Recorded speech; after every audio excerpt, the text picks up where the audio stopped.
الحمد لله كفى والسلام على عباده الذين اصطفى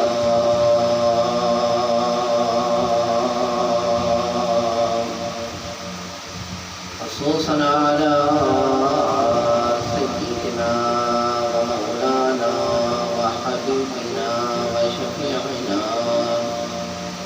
محمد المصطفى وعلى آله وصحبه وأهل بيته ثم الأتباع أهل بيته أجمعين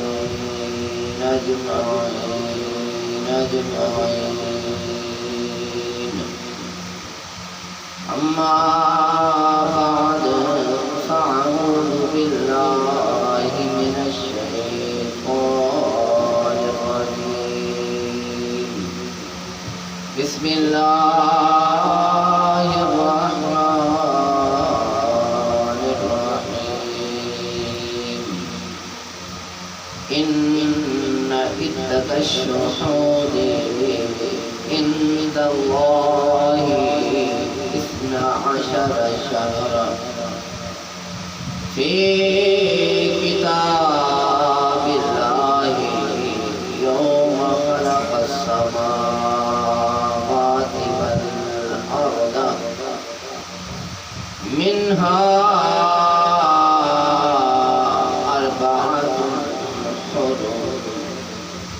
آمنت بالله صدق الله العظيم وبلغنا وصدق رسول النبي الكريم الأمين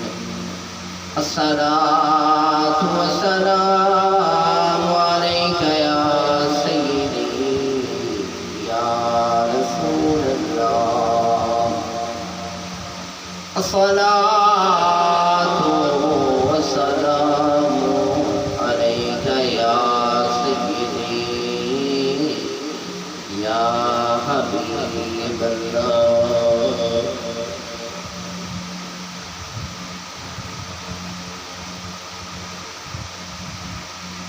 نہ یزید کا وہ ستم رہا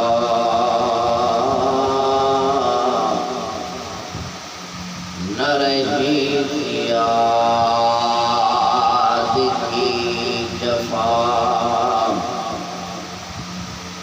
یزید کا وہ ستم رہا نہ رہی یاد کی جفا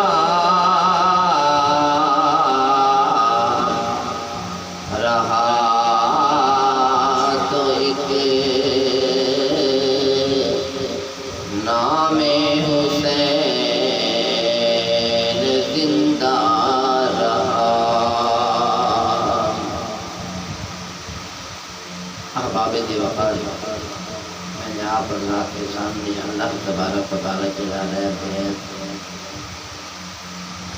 کلام مجید میں سے آیہ کریمہ کا چند حصہ تلاوت کرنے کا شرف حاصل فرمایا ہے۔ گویا کہ اللہ تبارک و تعالیٰ صحیح معنی اس کا مفہوم اور قصد بیان کرنے کی توفیق عطا فرمائے۔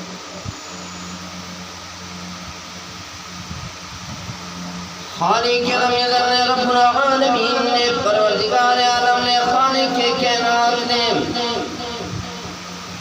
آقا کریم علیہ السلام کے رب نے اور غائب نے رب العالمین نے خالق کائنات نے تمام عالم کو پانے والے رب العالمین نے آخر الحاکمین نے اپنے پاک کلام مجید فرمانے ہمیں بہت ہی شان کتاب جو بے اور جس آخر الزمان نبی آمینہ کے نام نبی کہاں کے خاتمہ نبی یا یاسین کی شعر والے نبی شب اسرا کے سورہ نبی کی نازل کی گئی کہ وہ ذات لا بے عیب ہے، کلام مجید لا ریب ہے، جس نبی پہ نازل ہوئی کہ وہ بے عیب ہے۔ اس کے اندر اللہ تبارک و تعالی نے فرمایا ان عدت الشہور عند اللہ 12 شہرا فی کتاب اللہ یوم خلق السماوات والارض منہا 4 حرم۔ اللہ تبارک و تعالی نے فرمایا بے شک مہینوں کی گنتی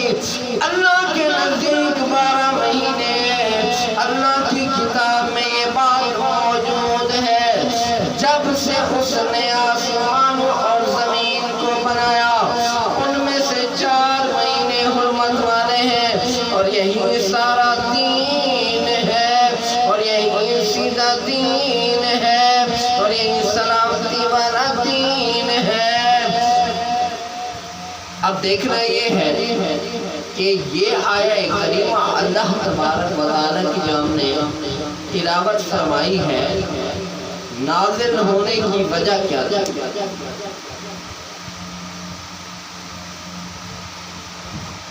آقا کریم علیہ السلام کے فتح مکہ سے قبل جب مسلمان مدینہ منورہ سے روانہ ہوئے اہل مکہ کی طرف، تو ان کے ذہن کے اندر ایک گمان تھا کہ اہل مکہ کے پاس جب ہم جائیں گے وہاں کے لوگ حرمت والے مہینے میں ہمارے ساتھ جھگڑا نہ کریں، جنگ شروع نہ کر دیں۔ تو اللہ تبارک و تعالی نے یہ آیت کریمہ نازل فرمائی،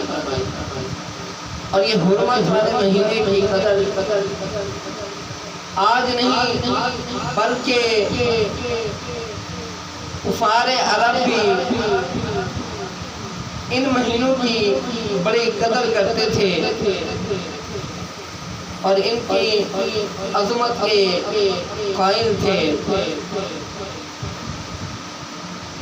لیکن ان کے اندر ایک خامی یہ تھی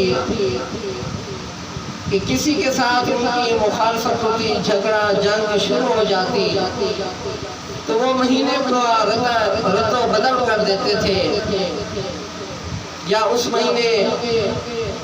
کو لمبا کر دیتے تھے اور کہتے تھے نہیں یہ حرمت والا مہینہ محرم نہیں ہے بلکہ اگلا مہینہ ہے، سفر کا مہینہ ہے، بلکہ نہیں اس سے بھی آگے کر دیتے تھے، یہاں تک کہ ان کے دل کے اندر بے ایمانی تھی۔ لیکن یہ یقین کامل ہے کہ حرمت والے 4 مہینوں کی وہ قدر کرتے تھے۔ اب ہم آتے ہیں اپنے موضوع کی طرف، عاشوراء کی طرف۔ عاشوراء کے اندر ہونے والے واقعات، اور جو شخص عاشوراء کا روزہ رکھے اس کو اللہ تبارک و تعالیٰ کتنا مقام عطا فرماتا ہے، کتنا ثواب عطا فرماتا ہے۔ اور یہ جو عاشوراء کا روزہ رکھنا ہے 10 محرم الحرام کا، یہ آپ علیہ السلام سے شروع ہوا ہے یا اس سے پہلے بھی تھا؟ مسلم شریف کی حدیث ہے کہ یوم عاشوراء کے روزے کی بہت فضیلت ہے۔ اسلام سے قبل، اسلام سے پہلے، قبل اسلام سے پہلے حضرت ابن عباس رضی اللہ تعالیٰ عنہ فرماتے ہیں کہ اسلام سے پہلے بھی یہودی لوگ 10 محرم الحرام کا روزہ رکھتے تھے۔ جب آقا کریم علیہ السلام نے دیکھا کہ یہودی عاشوراء کے دن روزہ رکھتے ہیں، میرے آقا کریم علیہ السلام آمینہ کے لال نبی، طٰہٰ کے تاج والے نبی، شب اسراء کے دورہ نبی، آقا کریم علیہ السلام نے لوگوں سے پوچھا اس لیے روزہ رکھتے ہو؟ تو انہوں نے جواب دیا وہ یہ دن ہے کہ جس دن اللہ تبارک و تعالی نے یعنی کہ ہمارے نبی حضرت موسیٰ علیہ السلام اور ان کی قوم کو نجات عطا فرما دی تھی فرعون سے، اور فرعون کو غرق فرما دیا تھا۔ شکرانے کے طور پہ ہم روزہ رکھتے ہیں، تو میرے آقا کریم علیہ السلام نے خود بھی اس دن روزہ رکھا اور دوسرے صحابہ کرام کو بھی روزہ رکھنے کا حکم عطا فرمایا۔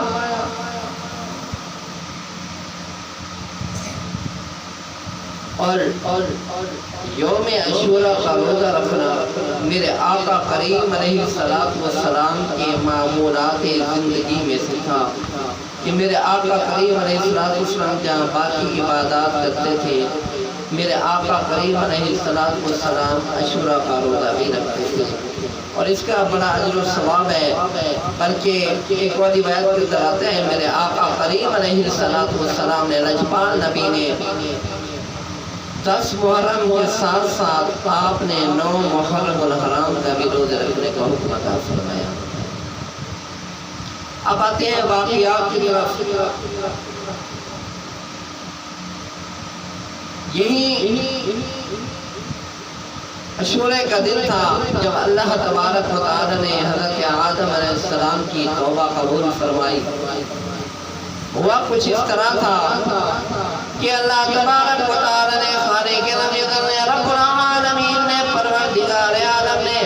حضرت آدم صفی اللہ علیہ نبینا علیہ السلام کو ایک درخت کے قریب جانے سے منع فرمایا۔ مختلف روایات ہیں وہ درخت بیر کا تھا یا گندم کے جو کا دانہ تھا، کون سا درخت تھا، یا زیتون کا درخت تھا، کون سا درخت تھا، مختلف روایات ہیں۔ لیکن اللہ تبارک و تعالی کے نبی حضرت آدم صلی اللہ علیہ نبینا علیہ السلام نے وہ درخت کا دانہ تناول فرما لیا۔ اور نبی کا کوئی کام ہوتا ہے وہ مشیت خداوندی کے تحت ہوتا ہے، حکمت خداوندی کے تحت ہوتا ہے۔ جب وہ کھا لیا، اللہ تبارک و تعالی نے اپنی ناراضگی کا اظہار کرتے ہوئے ان کو جنت سے نکل جانے کا حکم فرمایا۔ تو حضرت آدم صفی اللہ علیہ نبینا علیہ السلام نے کئی 100 سال گرے و زاری کرتے رہے، آہو فغا کرتے رہے، اللہ تبارک و تعالی کو راضی کرتے رہے، اور ہم گناہگاروں کو توبہ کا سلیقہ اور طریقہ بتاتے رہے، یہاں تک کہ حضرت عمر بن الخطاب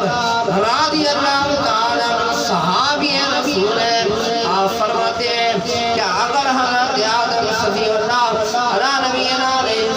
السلام کے وہ آنسو